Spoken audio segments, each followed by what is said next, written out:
Dan pemirsa kini kita sudah ada di Create Up dan sudah kembali bergabung rekan Prisa Sembodatu. Ya, kalau ngomongin rantai pasok ataupun supply chain begitu ya, pada industri makanan dan minuman ini kan sangat-sangat penting. Untuk itu tema menarik kita kali ini adalah supply chain and food production B2B untuk UMKM. Dan sudah tersambung melalui video conference bersama dengan Mas Alberto Damaviria dan merupakan Chief Business Officer dari Rasa. Apa kabar Mas Alberto? Selamat pagi, luar biasa teman-teman. Thank you for the opportunity. Kabar baik ya. Baik. Terima kasih sudah bergabung bersama kami. Mas Alberto bicara mengenai supply chain makanan lah ya di Indonesia ataupun bahan-bahan pangan di Indonesia. Findings Anda apa sih Mas Alberto? Ya, sebetulnya kalau kita ngomongin supply chain atau rantai pasok di Indonesia dengan jumlah penduduk yang sebesar 280 juta jiwa, terus jumlah UMKM kita ada 60 juta, bahkan yang go digital ini klaimnya sebesar 9 juta sampai 12 juta. I think supply chain sector playing pivotal roles in the middle of global food security issues ya nowadays.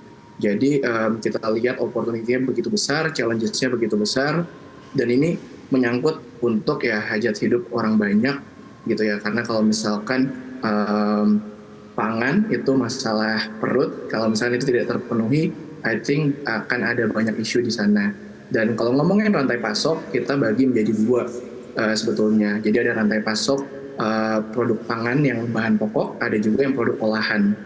Nah, di mana memang Rasa sejak berdiri kita fokus di rantai pasok yang bahan pokok seperti itu.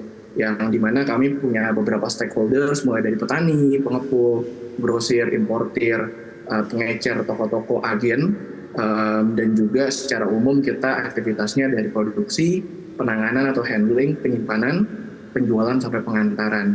Dan di akhir tahun 2023, di tahun ini dan 2024, kita mempunyai fokus untuk masuk ke produk pangan.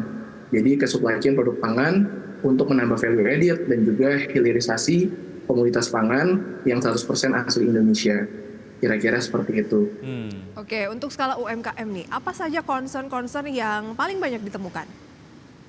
Iya, sebelum kita ngomongin concern, mungkin kita lihat bahwa UMKM di Indonesia sebegitu besar ya. Tadi ada 60 juta, 12 juta sudah going digital, di mana penyerapan tenaga kerja 96%, kontribusi itu PDB 60,5%. Nah, sehingga Rasa bersama dengan Kementerian Koperasi dan UMKM ini selalu mendukung program UMKM naik kelas. Namun faktanya di lapangan, terutama di area supply chain, ini UMKM masih banyak terganggu di ketersediaan bahan baku. Mereka masih kesulitan untuk mendapatkan bahan baku yang berkualitas, harga yang terjangkau, dan juga ini disebabkan oleh berbagai macam faktor gitu ya, belum lagi fluktuasi harga.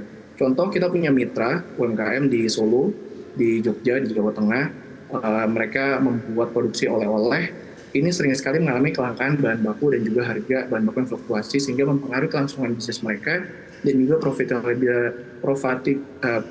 profitabilitas bisnis mereka.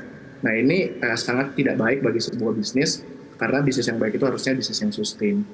Apalagi UMKM, risk untuk mereka buka dan tutup, barrier to entry dan juga exit-nya sangat besar ya. Oke, lalu solusi apa yang ditawarkan oleh Rasa sendiri Mas Alberto? Oke, jadi kita sebagai perusahaan supply chain, distribusi, dan juga produksi pangan punya dua sektor bisnis. Yang pertama, kita punya fokus Rasa Sembako, kita fokus perdagangan komoditas bahan pokok seperti beras, minyak goreng, bawang putih, bombay, gula, dan komoditas pokok lainnya dengan fokus UMKM sampai enterprise skala besar. Nah, yang kedua, kita punya Rasa Kulina, itu fokus pada produk olahan bumbu siap pakai, hilirisasi produk dengan leverage teknologi, source mapping, kita juga ada source market mapping. Untuk tim sales, kami memiliki Rasa dapat mendistribusikan barang 1.500 mitra pasar kita yang lebih efisien dan produktif, sehingga mendukung visi misi kami menjadi perusahaan distribusi dan produksi pangan B2B teknologi yang terdepan di Indonesia. Oke, siapa saja stakeholders nih yang dilibatkan melalui sistem yang diinisiasi dari Rasa? Oke, jadi stakeholders kita ada 3. Yang pertama mitra produksi, yang kedua kita punya mitra gudang dan juga logistik, yang terakhir mitra pasar atau UMKM. Gitu. Di mitra produksi kita punya RMU, product packer, minyak, gula, dan sebagainya. Yang kedua kita punya mitra gudang dan juga logistik, itu kita memiliki handling inventory yang sifatnya dry storage dan juga cold storage. Dan yang terakhir kita punya mitra UMKM yang balik lagi ini yang terpenting gitu ya, yang menjadi basis market kita. Dan kita banyak kolaborasi dengan komunitas, paguyuban, koperasi, dan juga UMKM. Oke, berarti gudangnya ini sangat sangat besar dong ya? Kapasitasnya kira-kira berapa dan tersebar di mana saja? Oke, kita ada tersebar di Pulau Jawa, jadi dari Jawa, Jabodetabek, terus kita sekarang ada di Jawa Tengah, dan futures kita akan buka di Jawa Barat serta Jawa Timur, seperti itu. Baik, oke, semakin menarik, kita akan lanjutkan usai jeda berikut ini ya, Mas Alberto dan juga pemirsa, tetap bersama kami akan segera kembali. Terima kasih Anda kembali dalam segmen Create Up. Kita masih membahas salah satu unsur yang sangat penting dalam industri makanan dan minuman, yaitu rantai pasok atau supply chain food production B2B. Untuk UMKM tentunya bersama dengan Mas Alberto Damaviria, Chief Business Officer dari Rasa. Oke, Mas Alberto, ini kalau kita lihat value yang dirasakan oleh stakeholder sendiri pada saat kemudian disatukan lah ya oleh Rasa, apa saja value-nya? Tadi seperti yang saya sebutkan ada 3 stakeholders ya. Yang pertama mungkin di produksi, di hulu, ya pastinya menambah kepastian offtake. Yang gudang dan logistik, kita penambahan utilization rate. Dan yang ketiga mungkin dari sisi market, kita mendapatkan kepastian supply chain yang lebih baik. Kira-kira seperti itu. Oke, kemudian tadi kan sudah dibahas juga gudangnya tersebar di mana saja. Apa jenis-jenis bahan makanannya ini apa saja? Kemudian kan saat ini jelang Natal dan setelah Natal dan Tahun Baru gitu ya. Biasanya tuh harga-harga bahan pokok itu mengalami peningkatan, termasuk tentunya bahan-bahan makanan begitu. Nah, bagaimana dengan Rasa sendiri? Ya, tentunya kalau komunitas bahan pokok memang di saat Natal dan Tahun Baru atau mungkin season-season yang high gitu ya seperti Lebaran itu meningkat harganya. Namun di tahun ini kita lihat bahan pokok itu sudah meningkat beberapa kali. Jadi peningkatan ini bukan hanya karena adanya permintaan yang lebih tinggi daripada supply di saat high season, tetapi juga memang ada terkendala dari sisi global food security issue yang dimana karena faktor terkendala dengan apa, Mas? Maaf. Sorry? Terkendala dengan apa tadi, Mas? Terkendala dari sisi supply karena ada ya faktor iklim. Seperti yang kita ketahui kayak beras dan gula itu harganya sudah naik mungkin bukan hanya 1 kali tapi mungkin 4-5 kali di tahun ini. Baik. Oke, apa yang membedakan Rasa dengan platform yang lain, Mas Alberto? Oke, jadi memang di saat platform lain fokus ke 100% digital, kita fokusnya itu lebih ke hybrid dan juga untuk mencapai sustainability gitu ya, atau sustainable business, di mana kita menggabungkan rantai pasok yang modelnya konvensional dengan penerapan teknologi bukan untuk front end, tapi untuk back end, untuk internal tim kita, sehingga kita bisa berperform lebih baik timnya gitu ya, dari sisi sourcing maupun dari sisi market.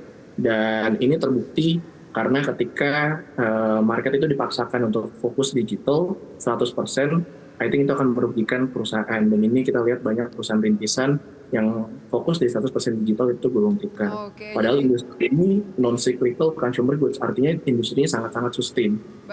Berarti salah satu strateginya adalah ya memang UMKM kita untuk go digital ini tuh masih harus pelan-pelan, jadi ya harus hybrid begitu ya, dan Rasa itu hybrid antara digital dengan konvensional ya.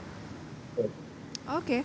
Baik, ini kalau kita lihat dari target sendiri dalam perluasan market ke depan, kemudian juga dari profitabilitas ataupun mungkin pendanaan seperti apa, Mas Alberto?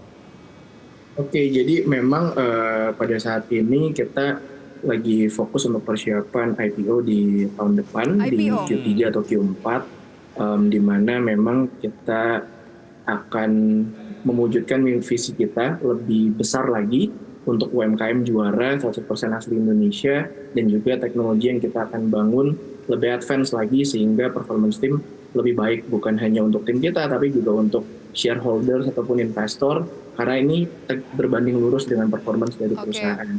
Kira-kira mau menyasar dana berapa dan akan digunakan utamanya untuk apa?